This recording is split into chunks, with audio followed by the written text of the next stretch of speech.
말씀에 은혜 받읍시다.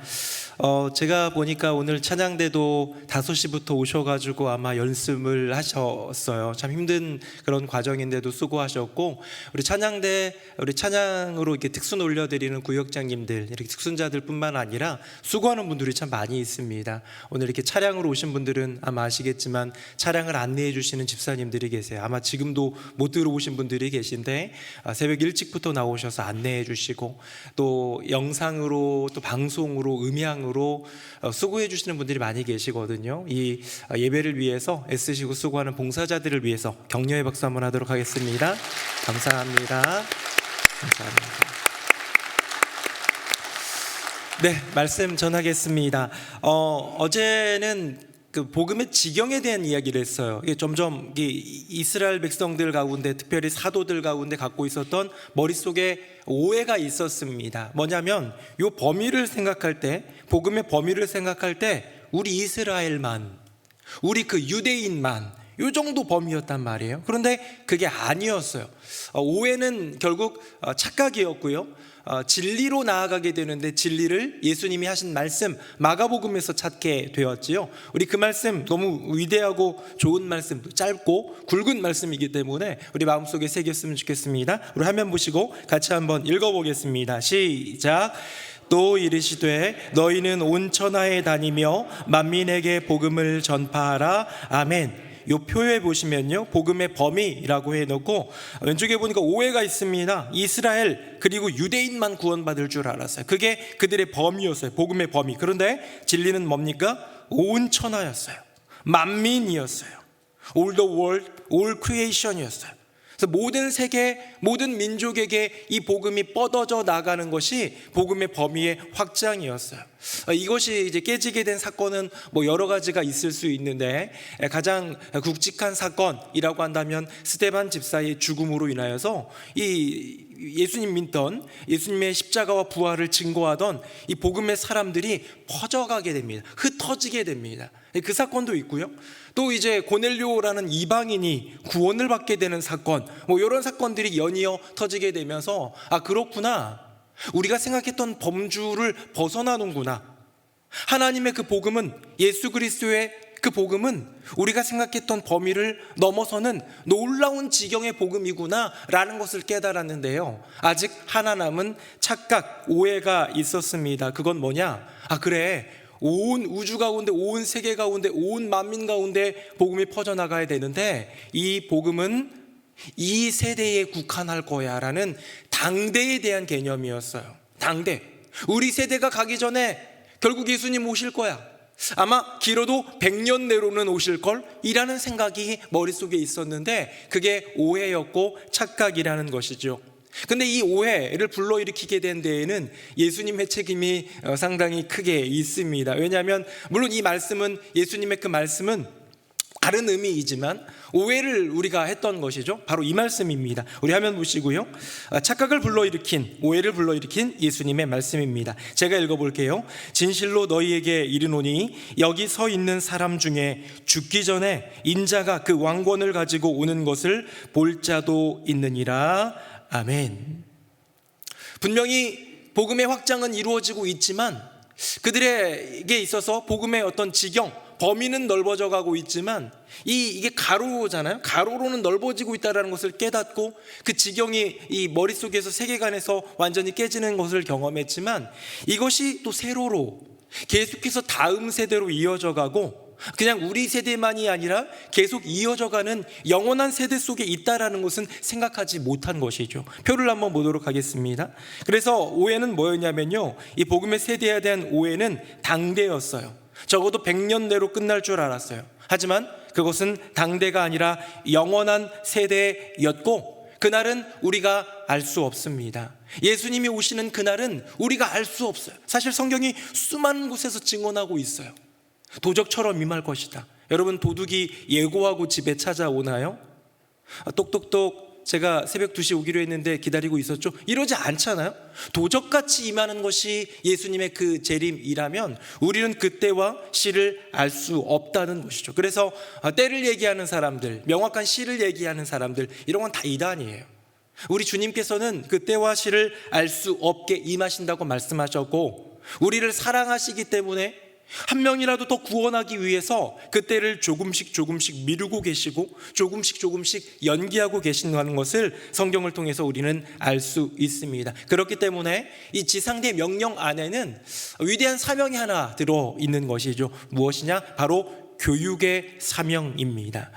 제가 첫날에는 누가복음 말씀, 이성에 머물라, 위로부터 능력이 피울 때까지 이성에 머물라라는 누가복음 지상대 명령으로, 어제는 온 천하에 다니며 만민에게 복음을 전파하라, 복음의 지경에 대한 이야기를 하기 위해서 마가복음에 있는 지상대 명령을 사용했다면, 오늘은 제일 유명한, 또 오늘 기도해 주신 장로님이 읊어주셨던 그 고백, 마태복음 한번 보도록 하겠습니다. 우리 화면 보시고요, 19절 20절 같이 한번 읽어봅니다. 시작. 그러므로 너희는 가서 모든 민족을 제자로 삼아 아버지와 아들과 성령의 이름으로 세례를 베풀고 내가 너희에게 분부한 모든 것을 가르쳐 지키게 하라. 볼지어다 내가 세상 끝날까지 너희와 항상 함께 있으리라 하시니라. 아멘. 위대한 선포입니다. 위대한 명령입니다. 지상 대명령이지요.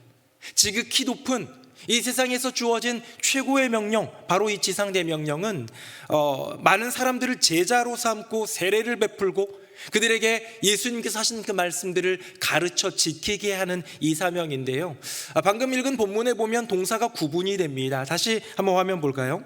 1번 동사는 가라고요, 2번 동사는 이제 노란색으로 되어 있는 제자로 삼으라, 세례를 베풀라, 가르쳐 지키게 하라입니다. 여러분, 1번 동사는요 전제적인 동사입니다. 바로 핵심 동사인 2번 동사를 이루기 위해 당연히 먼저 해야 되는 그런 동사예요. 여러분, 가지 않고서는 그 사명을 이룰 수 없기 때문에 가야 됩니다. 고우라는 그 명령이에요. 근데 이 고우가 세계 선교를 감당하는 선교사님들이 하시고 있는 그 해외만은 아니지요. 제가 어제 나누었죠. 여러분, 온 천하에 어디가 속해 있습니까? 하남 땅과 서울 땅, 대한민국이 있는 거예요. 만민에 누가 속해 있습니까? 내 친구, 내 이웃, 내 가족이 속해 있는 거예요. 온 천하에 다니며 만민에게 복음을 전파하라라는 그 부름은 저기 오지 브라질의 아마존에도 가야 되고, 저 중국 땅 수많은 인구 인도 땅 가야 되고, 1040 윈도우에도 나아가야겠지만, 내가 서 있는 이 땅도 온 천하가 되고, 내가 만나는 그 누군가도 당연히 천하 만민이 될 수 있다는 것을 주님께서 분명히 말씀해 주셨기 때문에 그것은 가라라는 그 명령 안에 우린 모두 포함되어 있어요. 여러분, 오늘 학교 가시는 우리 친구들 있을 거예요. 오늘 일터 가시는 또 어른들도 계실 거예요. 오늘 또 누군가를 만나는 분들도 계실 거예요. 여러분, 어딘가를 가실 겁니다. go. 여러분, 그 go는 그냥 가는 거예요. 여러 가지 다른 이유로 갈 겁니다. 밥 먹으러도 가고, 친구 만나러도 가고, 공부하러도 가고, 일하러도 갑니다. 그런데 우리 그리스도인에게 있어서 고우는 그냥 고우가 아니에요. 그곳에 가서 그 땅 가운데서 만나는 그 누군가가 온 천하 그리고 만민임을 고백하면서 복음의 삶으로서, 삶으로 이야기하든 입술로 이야기하든 무엇으로 이야기하든 복음을 전하는 인생을 살아가라는 분명한 부름 아니겠습니까? 여러분, 고우가, 가라가 전제적인 동사라면 그 뒤에 나와 있는 핵심 동사가 있습니다. 다시 방금 본 본문 보도록 하겠습니다. 그러면 가서 뭘 하느냐? 제자를 삼으라는 거예요. 세례를 베풀라는 거예요. 가르쳐 지키게 하라는 겁니다. 이게 메인 명령이고 핵심 동사인데요, 여러분, 이것에서 저는 교육의 사명을 봅니다. 그럼 제자화가 뭡니까? 예수님 믿어야 돼. 너 구원받으려면 예수님 믿어야 돼. 예수 믿고 구원받아야 돼. 하나님이 세상을 이처럼 사랑하사 독생자를 주셨는데 그를 믿지 않으면 멸망받고 그를 믿으면 멸망치 않고 영원한 생명을 얻게 돼 라는 이 기본적인 복음을 전하게 될 때, 이것이 만약에 당대에 끝난다면, 30년 내로 예수님 오신다면, 50년 100년 내로 예수님 오신다면 제자화는 필요 없습니다. 복음 전하고요, 그 시대에 있었던 수많은 사람들이 복음을 받아들인 사람들은 구원받고, 아닌 사람들은 그냥 지옥 가게 되는 그런 그냥 단순한 도식화로 끝날 수 있습니다. 그런데 주님은 뭐라고 말씀하시냐면 한 사람 한 사람을 제자로 삼으라는 거예요. 좀 거꾸로 얘기해 보면 한 사람 한 사람에게 내가 분부한 모든 것, 가르쳐준 모든 것, 그 영원한 생명의 복음을 전하여서 세례를 베풀고 그들을 제자로 만들어야 돼라는 이 사명은 뭐냐면, 이것이 그냥 단순히 광범위하게 지경적으로 넓어지는 것이 아니라 너의 자녀에게로, 너의 손주들에게로, 너의 후손들에게로, 이것이 영원한 세대에게로 이어져야 된다라는 교육의 사명을 이야기하고 있는 것이죠. 제가 어제 표를 보여드리면서 세계 선교에 굉장히 유명했던 한 지도를 보여드렸습니다. 다시 한번 보여드릴게요. 화면 보겠습니다. 1040 윈도우입니다. 루이스 부시라는 선교 전략가가 1990년에 주창한 북위 10도부터 40도 안에 있는 이 섹터죠. 아프리카부터 아시아까지 이르릅니다. 뭐 아메리카는 아니에요. 미국은 뺐어요. 이렇게 이 섹터 안에 들어있는 사람들이 전 세계의 3분의 2가 넘고 가장 많은 비신자 지역이기 때문에 여기를 복음화하지 않으면 그 마지막 때는 오지 않는다. 주님 오실 날을 사모하고 기다리는 사람들이라면 여기를 타겟으로 해라. 그래야 복음의 지경이 넓어진다, 믿는 사람들이 많아진다라는 이 와이드의 개념의 어떤 그런 선교 전략을 얘기했는데요. 이게 1990년입니다. 지금으로부터 33년 전이죠. 1990년에 루이스 부시라는 선교 전략가가 주창한 선교 이론인데요. 이게 20여 년이 지난 다음에 조금 바뀝니다. 근데 완전히 바뀌어요. 물론 이 1040 윈도우에 대한 그 선교 전략들과 계속적인 선교사 파송들, 이건 이어져야 되고, 이건 여전히 이 모든 해외 선교사님들의 마음 가운데 남아있는 어떤 부름이고 명령이긴 한데요. 조금 더 다른 것들을 주창하게 되는 새로운 선교 패러다임이 나왔습니다. 똑같이 윈도우예요. 다음 보도록 하겠습니다. 1040 윈도우가 아니라 414 윈도우예요. 414 윈도우. 414 윈도우는 뭐냐면 이건 완전 달라집니다. 아까 전에는 지도를 보여줬다면 이번에는 나이예요. 만 4세부터 만 14세까지 414 윈도우를 얘기합니다. 여러분, 저 아이들 어떻게 보면 제가 볼 때는 좀 이슬람에 있는 아이들 같은 느낌이 좀 들어요. 그냥 저만의 생각입니다.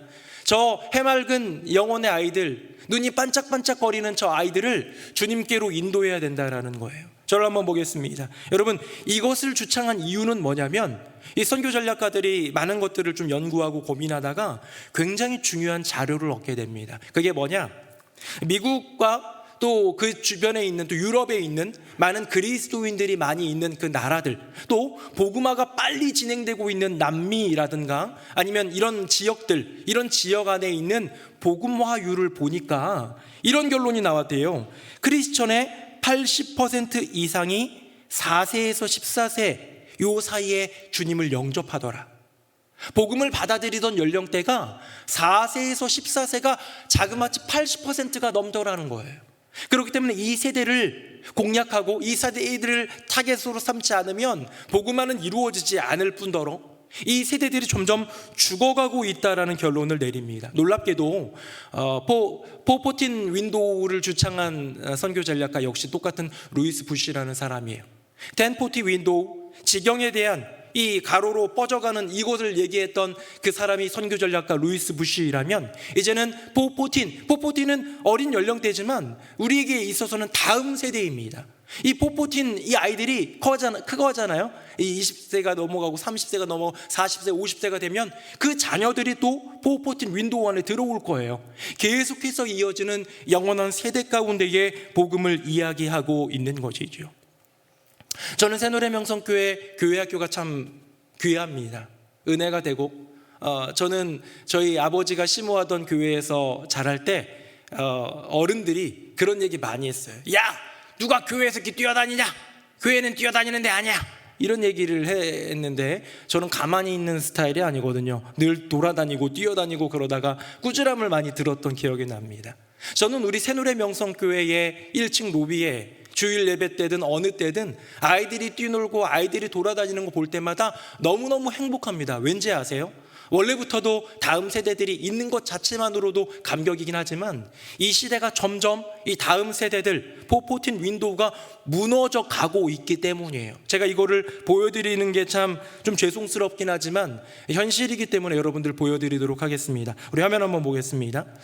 좀 제가 폰트도 이상하게 했죠, 그렇죠? 아우 끔찍해라. 한국교회 교회학교는 폭망 중입니다. 폭망은 우리 요즘 젊은 친구들이 많이 쓰는 폭삭 망하다의 준 말이지요. 폭삭 주저앉고 있습니다. 여러분 지진 보셨죠? 지진은 서서히 하는 게 아니라요, 한 번에 폭삭 주저앉습니다. 폭삭 주저앉으면 맨 위에 살던 사람이든 맨 아래 살던 사람이든 상관없이 그냥 주저앉아 버리는데, 한국교회 교회학교가 지금 폭망 중이라는 거예요.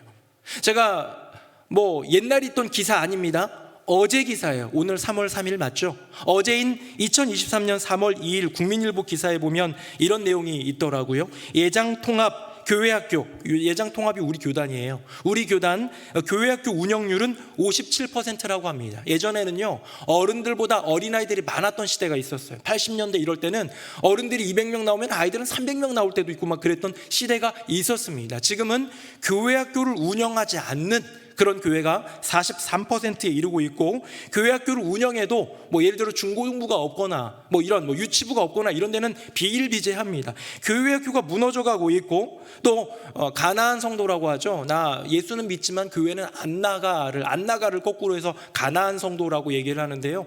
가나안 성도 중에 어른의 비중이 어느 정도 예전에 있었다면, 이 코로나를 지나면서 이 포포틴 윈도우, 교회학교 아이들이 나 예수님 믿는데 교회는 안 나가고 있어 라는 아이들이 급속도로 늘어가고 있어요. 중학교 고등학생들 굉장히 많이 늘어가고 있습니다. 여러분, 이게 뭐예요? 교회학교가 폭망하고 있는 거예요. 한국 교회도 무너져가고 있지만 한국 교회보다 더 다음 세대들이 무너져가고 있습니다. 저희 교단 홈페이지, 예장통합 홈페이지, 여러분들은 들어가 보실 일이 거의 없으시죠? 저도 잘 들어가진 않지만 최근에 한번 들어가 봤다가 놀랐어요. 뭐냐면 우리 그 예장통합 교단의 교세를 보여주는 그래프가 있더라고요. 아주 투명하게. 예전에는 300만 정도까지 이르렀던 290만 막 이렇게 육박했던 게 지금 막 줄어들어 가지고 이제 230만 이 정도로 줄어들인 그런 그래프가 있는데요. 제가 놀라웠던 건 뭐냐면 향후 10년, 20년간 이 그래프가 어떻게 될 거냐까지 예측한 게 있어요. 그냥 믿음으로 다시 늘어날 거야가 아니라 AI를 통해 가지고 이렇게 예측한 거예요. 컴퓨터의 어떤 이 여러 가지 이 나라의 추세와 기독교에 대한 신뢰도와 이런 모든 것들을 바탕으로 했는데요, 지금 줄어들고 있는 거 그대로 그 곡선이 줄어들고 있는데요, 이거는 이제 우리 전 교인, 세례 교인을 얘기하는 거고요.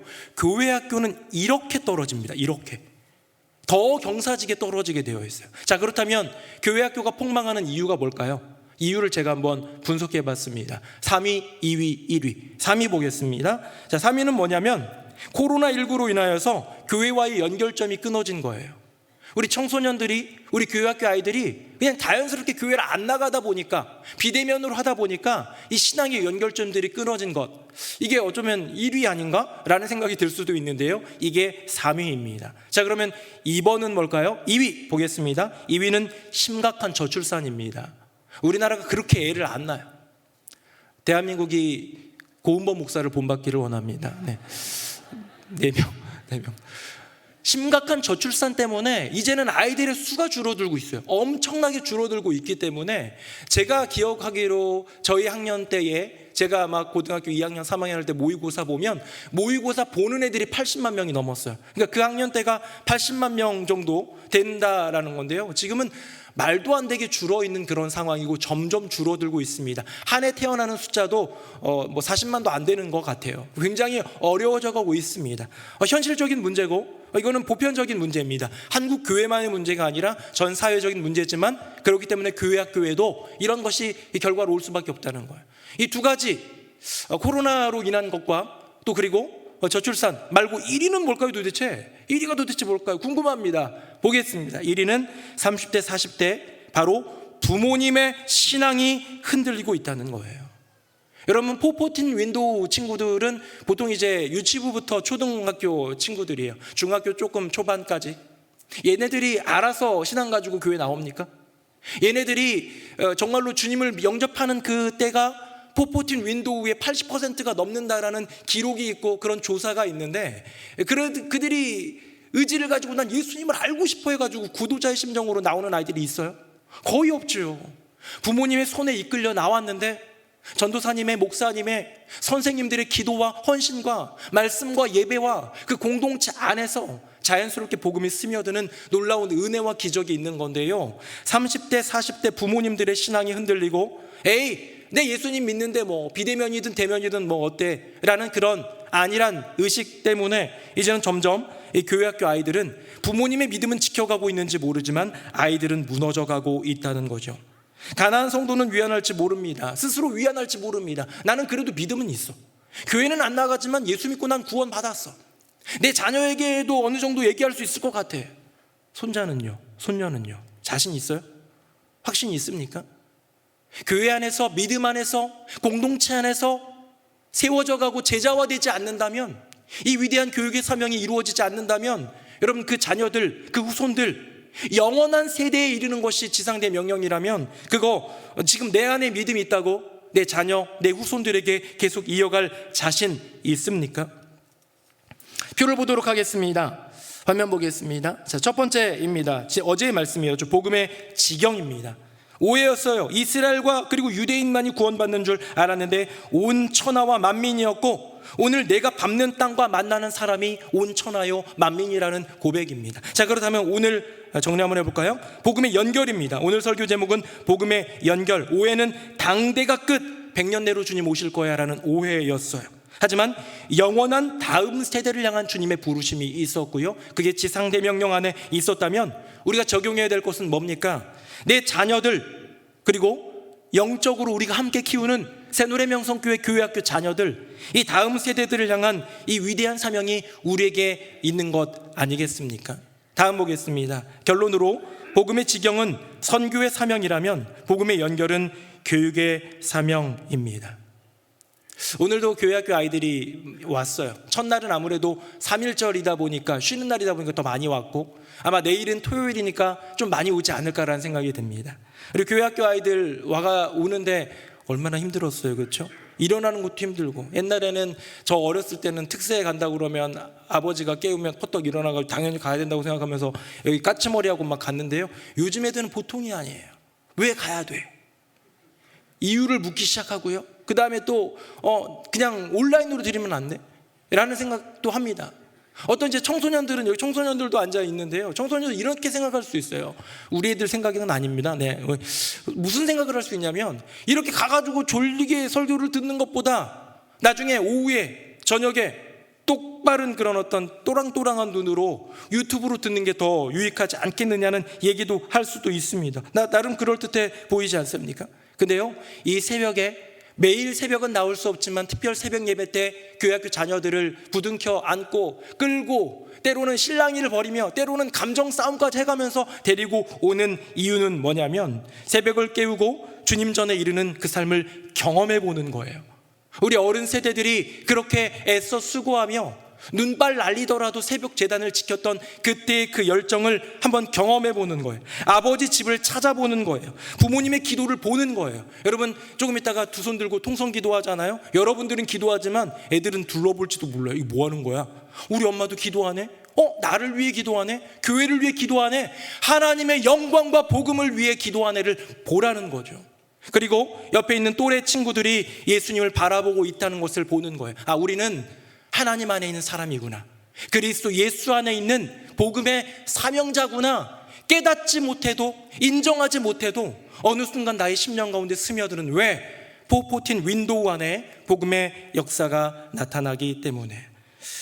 사랑하는 성도님들, 한국교회는 그동안 농담 반 진담 반 이런 말들을 해왔습니다.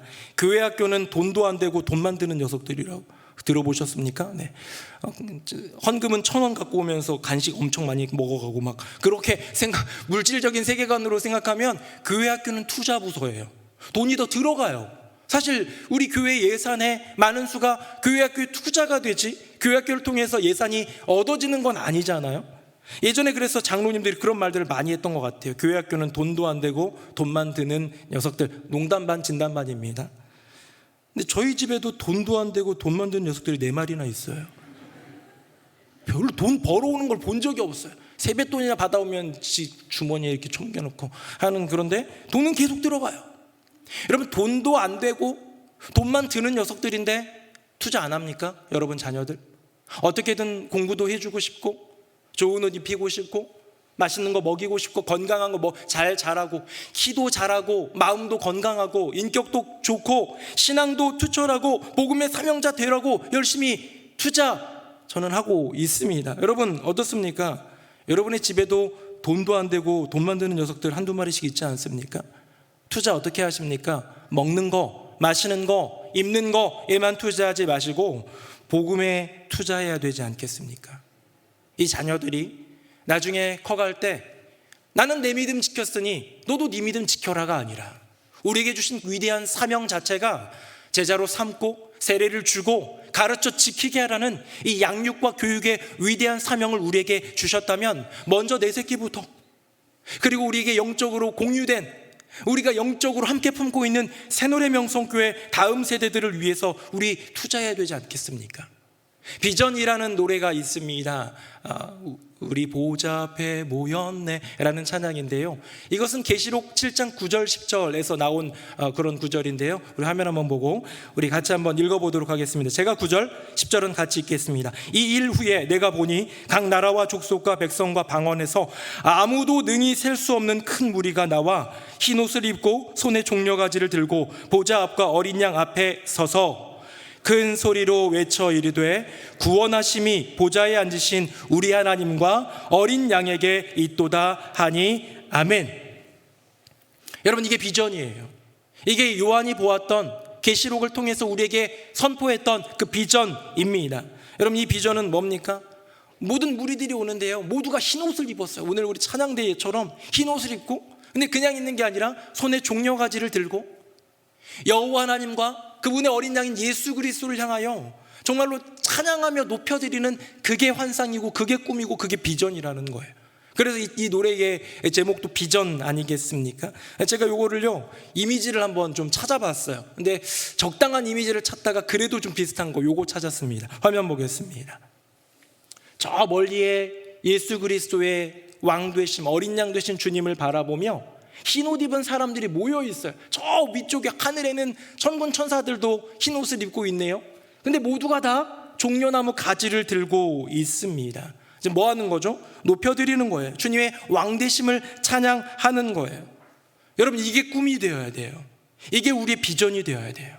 멋진 집을 얻는 것, 좋은 차를 사는 것, 내 자녀 정말 잘 되고 스카이에 붙는 것, 이런 것이 꿈이 아니라 우리의 궁극적인 꿈은 네, 건강도 하십시오, 물질의 축복도 받으시고 관계의 복도 누리십시오, 기도도 해야 됩니다. 그런데 그건 작은 소원들이라면 우리의 궁극적인 꿈과 비전은 바로 이 그림이에요. 요한이 보았던 그 그림, 여러분, 저 종려가지를 들고 흰 옷을 입은 저 사람들 사이에 여러분들이 포함되어 있습니까? 여러분들이 보는 그 비전 가운데 나는 저 앞에서 종려가지를 들고 외칠 거야 라는 그 비전이 포함되어 있습니까? 아무도 능히 셀 수 없는 그 큰 무리에 여러분의 자녀들이 모두 함께 모일 거라는 확신이 있습니까? 혹시 애들 PC방 가느라 못 오는 건 아닙니까? 혹시 다 큰 장성한 자녀들 돈 버느라 못 오는 건 아닙니까? 우리가 꿈꿔야 될 비전은 이 비전인데, 내게 주님의 그 복음을 허락해 주셨다면, 예수 그리스도의 그 은혜, 그 복음, 십자가 부활 승천, 그 놀라운 복음이 내 안에 허락되었다면 이 복음이 내 자녀에게로 연결되는 은혜가 있기를 예수님의 이름으로 축복합니다. 그렇기 때문에 세상적인 것들로만 자녀에게 투자하지 말고 복음의 투자를 이루어야 합니다. 그래서 복음이 연결되는 가정, 복음이 연결되는 교회의 비전이 반드시 이루어지기를 예수님의 이름으로 축복합니다. 아멘. 우리 다 함께 자리에서 일어나셔서 오늘은 비전 찬양 함께 하겠습니다.